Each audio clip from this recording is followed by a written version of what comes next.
Here we are at our happy morning show, sharing a cup of coffee. Are you a procrastinator? Because it used to be my theme song. I'd sing it. I'd put on the post Procrastination sung to the tune of Carly Simon's Anticipation. I'd sing it for you, but again, I'm fighting a cold. There'll be much more singing once I'm healthy. But anyway, I actually used to think and say out loud, oh, I work better under pressure. Oh, I enjoy the pressures. I wait till the last minute. And I convinced myself that I procrastinated because I liked it, because it was the superior way of doing things. But I can't tell you the number of times, or the number of missed opportunities, the number of times I said, oh, I wish I had remembered to do this, or things I wish I'd done in those moments, because procrastination is a rush. It is not a good way to get things done. I've been a connoisseur of procrastination, creative and dogged in my approach to not getting things done. I thank you, Susan Orleans, for that great quote, because I could have said that myself. So, yesterday, we talked about confidence, right? And today, I'm going to posit that, anyway, if you saw the show about confidence yesterday, one of my best shows ever, best so far out of 9 shows. Ha ha. So, if I can be so bold, I'm going to say that I think procrastination is the opposite of confidence. Now, later in the show, I'm going to read one of my very favorite poems that I wrote to help me get through procrastination, because it's my problem. It's called Just Begin. Because I've truly worked on this issue over the last these last years of intense self-discovery. And on my journey, as I raised my self-confidence, my self-love, my self-value, I kind of accidentally solved my procrastination problem. Now, did it go away? Funny, did I solve it? No, I still procrastinate, but it's on a average scale procrastination. I'm an average procrastinator now, and not a top tier. People often procrastinate because they're afraid. This is going to go, like I said, to the opposite of confidence. Is they're afraid of failing at the task. They're fear of failure when people sense when they feel incapable of a task, right? When you have a little anxiety, it happens. You start fearing and dreading, and it's just easier not to think about it, right? The important task awaiting you is hanging over your head, and the more you put it off, the guiltier you feel it. It's such a vicious cycle that you are finding ways to beat yourself up. Procrastination, I found for myself, was a fantastic way to flagellate myself. If I was feeling too good, right? You could always create a crisis and then have something to feel bad about. This is a cycle you don't want to be in. So that's why we're talking about procrastination today. Like I said, it usually happens when people fear or dread or have anxiety about a task that they have to complete. You might even not know that you have it. And so to get rid of this negative feeling, this fear, instead of facing it, we procrastinate. We distract. We do something else. We open up a video game or Pinterest or Facebook. And then once the reality of a deadline sets in, we panic and go into super mode. And again, this has been a pattern I have been familiar with my entire life. So it is something worth tackling, because it's not just about tasks not getting done, right? That's only half the problem. The task not getting done isn't even really the real problem. The real problem is how then you then feel about yourself. It's the opposite of confidence. Instead of accomplishing something, you have put off accomplishing something, and you feel anxiety about that, so you put it off. So you're in not the victorious cycle. Do something, feel good, get confidence, feel better. The victorious cycle, no. Now we're in the vicious cycle. Put it off, feel bad. Put it off some more, feel bad some more. So, symptoms, sometimes procrastination can actually be a symptom of depression or anxiety. Sometimes it's just because we just are avoiding things. Yep. Is procrastination the same as being lazy? I know I often felt in times I have felt very lazy as I procrastinate. It's often confused with laziness, but it's very different because procrastination is an active process. You have chosen to procrastinate. You're not just not thinking about something, you're actively thinking about it and deciding not to do something. Kind of makes us wonder what's going on in there, huh? Laziness suggests apathy or inactivity, but procrastination is usually about just ignoring unpleasant tasks, finding something you'd rather do, distracting yourself with something that's a little more pleasant. So, in the big picture, you cannot accept the responsibility of tomorrow by evading it today. You know who said that? Abraham Lincoln, favorite president. So, very good. The greatest amount of wasted time is in not getting started. So we want to talk about so there's 5 kinds. What I read was there are kind of 5 different kinds of procrastinators. So I don't know about you, but I found myself in every single one of these categories. So, perfectionist. That's what we talked about, right? Fear of failure. Fear of not getting it, not doing it just right, not doing it up to your standards. And this is paralyzing. So, what do? This is back to visualizing, right? Understanding this fear and putting it in its place and visualizing success, visualizing your task completion. This is like the movie of your life, right? You're going to visualize success. What does it look like when you complete the task? How do you feel? How does it feel when you tell somebody and they congratulate you and you're filled with pride and emotion and accomplishment? How does that feel? Feel that feeling. Play that movie in your head and then get busy and tackle your tasks. And then there's the dreamer, lack of action. Maybe you're so creative, you have so many ideas, you have so many things, but you're never actually able to carry them out. Guilty. This is my big one, right? I have thousands of ideas. I want to do everything. Lack of structure. Sometimes there's no goal setting. There's no plan. You just keep having ideas and ideas, but we're not acting on them, right? So if these ideas are important and you're feeling guilt because you're not accomplishing them, you can't accomplish them. They're this big. I'm going to make a plan. Break them down into bite-sized pieces. What can you do today? Make a list. What can you do today to move this forward just a little bit? Overwhelmed. It's too big. It's too much. It's kind of the same story as you're overwhelmed because the task is so big and daunting. You don't even know where to start. It just seems like, oh, this is just too big for me. Again, stop. Take a deep breath. Feel overwhelmed. It's okay. Just acknowledge it. Oh, I'm feeling overwhelmed. And then break your task down into steps. Maybe there's 5 steps, and then just focus on step 1. And feel some accomplishment when you accomplish part A of step 1. You don't have to get to the end of the giant task to feel great. Or maybe you're the busy bee. No prioritization. Lots of things to do, but you don't really know which one to do first. You're constantly working on all of them, or you're kind of flitting. This is, again, me. Flitting from task to task to task, but not really completing any of them. Oh, this is a frenetic way to live. Well, there's this thing called the Eisenhower decision matrix I want you to look up. And you know the 4 boxes. Maybe don't. I'm going to post this in my. In fact, I'm going to do that right now. We're going to post it in the comments.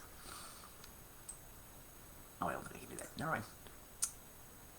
Anyway, the Eisenhower decision matrix is urgent, not urgent, important, not important. So when those things combine, urgent, important, important and urgent, do it right now. Important but not urgent, maybe schedule to it. Maybe it needs to be done, but maybe not right this minute. Not important, but urgent. Maybe you can delegate it. Who can do this besides for you? And maybe it's not important and not urgent. Stop it. Eliminate it. It doesn't have time in your busy schedule. I like a tool to help you, and I am going to post this later in the comments, just so you can use this as a tool for decision making if you get to that point where you say, I'm the busy bee with no prioritization. I need some help. And then lastly, distraction prone. Shiny object syndrome. Again, guilty. Everything is interesting. I want to do everything right now. My attention span is very short. And so one of the ways you can combat this is be mindful of your workspace. Make your workspace conducive to work.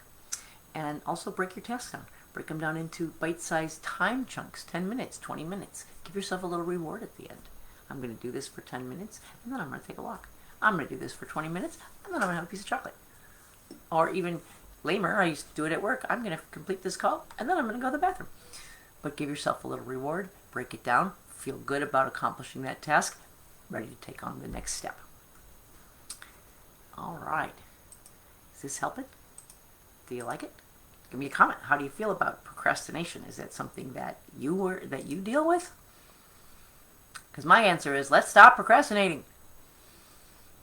So, number one, here we're going to stop. How do we stop? We talked about a couple things, but let's talk about a couple more. Recognize that you're procrastinating. Again, we're back to that honesty thing, right? Look yourself in the eye and say, I'm doing that procrastination thing again. You must have brutal honesty and be okay with yourself to say, I'm procrastinating again. And then forgive yourself. It's okay. It's a human trait. We all do it. It's part of life. So don't carry that guilt and shame. That's just adding the burden. You already got a burden because you're late getting started, right? Don't add the burden of guilt and shame on top. Forgive yourself for procrastinating in the past. Even forgive yourself for maybe procrastinating up until now on the task at hand. Studies show that self-forgiveness can help you feel more positive about yourself and can even reduce the likelihood of you procrastinating in the future. Because a lot of this is that self-talk, right? A lot of this is what are you can't get this done, it's too much, let's just watch a video game, let's just watch a TV show instead, right? Versus you can do this. Self-talk is keeping you on track. And I dropped some anti-procrastination strategies. One I have, it's a habit. It's a deeply ingrained pattern of behavior. And it means you're not going to break it. It means that it's something that you're going to struggle with and work for, but habits can be broken. And they're best broken when you can replace them with something new. It's really hard to say, I'm going to stop doing something. It's easier to say, I'm going to start doing something. So give yourself the best possible chance. Give yourself the best possible chance by having an anti-procrastination mindset. One thing we do at our house is the 1 minute rule. If it takes less than 1 minute, do it right now. In fact, if you have time to do it right now. I'm constantly, I'll do that later, it doesn't get done. Do it now. That's my favorite procrastination tactic. Commit to the task. Commit to the task and focus on doing it and not avoiding it. Seems simple, right? Write down the task you need to complete right now. Maybe make a short list. 1, 2, 3. I'm going to get these 3 things done this week. Again, bite-sized pieces of accomplishment is what we're looking for. And then the reward. Promise yourself a reward. Get a buddy. Ask somebody to help you. Get an accountability buddy. Ask somebody to check in on you. Tell someone what you're going to get done and ask them to check in with you. Did you get it done? You can even use programs. There's a program called Procrastinator that is like your online procrastination buddy that you can use. There's help out there. But make some accountability for yourself. And then, again, act as you go. Same as I just said. Do it now. And then the last thing is think about your self-talk. Need to, have to, implies you have no choice, self-sabotage, saying I choose to. I'm going to work on this right now. I choose to. You're the owner. You are the decider. You are the one who gets to take action. And putting yourself in the driver's seat, feeling in control, makes you want to take action, right? You want to stop that procrastination. So, minimize your distractions. Turn off the email. Turn off the television. Turn off the phone notifications. And set the timer for 20 minutes and get your task done. 20 minutes, boom, get it done. You'll feel so good when you do. And then the last one, aim to eat an elephant beetle every day. First thing every day. That means do your unpleasant things first. Don't put off the things you don't want to do. Get them out of the way. Get up, grit your teeth, get them done, and they're over. Then the rest of the day, you only have things you want to do, look forward to, right?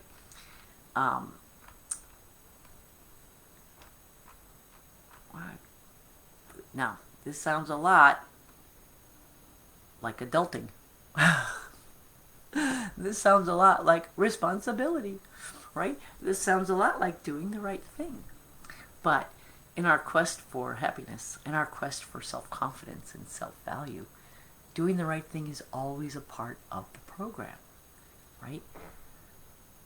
Standing up and just do it, just stop it, is part of what we're trying to accomplish here. Alrighty. So a couple of quotes, because as you know, I do love the quotes. So a couple of famous quotes a couple of quotes that I just couldn't live with, that I just enjoyed so much. One was, George R.R. Martin. He wrote the Game of Thrones, which I love. He says, I've written 40,000 pages and overseen hundreds of episodes of prestigious television to procrastinate writing one book. I've done it. Jumped into all kinds of crazy stuff to avoid something that's I just have a bit wanting to avoid. And George R. Martin, please, we're waiting for the last book from the Game of Thrones, please. Inspiration is for amateurs. The rest of us just show up and get to work. If you wait around for the clouds to part and a bolt of lightning to strike you in the brain, you're not going to make an awful lot of work. All the best ideas come out of the process. They come out of the work itself. Chuck Chase. I love this idea. This is great for writers and creatives. Nobody has the luxury, if you want to produce, no one has the luxury of waiting for inspiration. Don't put it off because you don't feel it.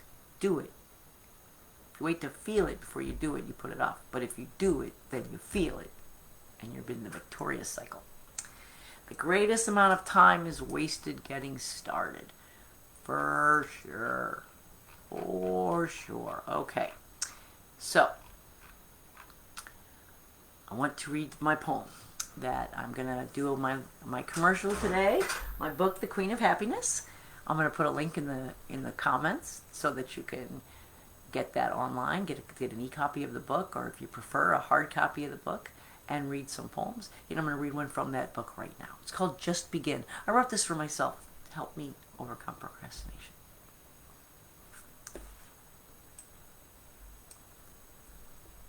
The plan is set, the path is clear to create the life that you hold dear. You want to grow, it's in your heart. Now all you have to do is start. But what is it that holds you back? Diverts your focus to sidetrack. So what if your ducks aren't in a row? And yes, there's more that you don't know. So even if it starts real slow, the secret is you must just go.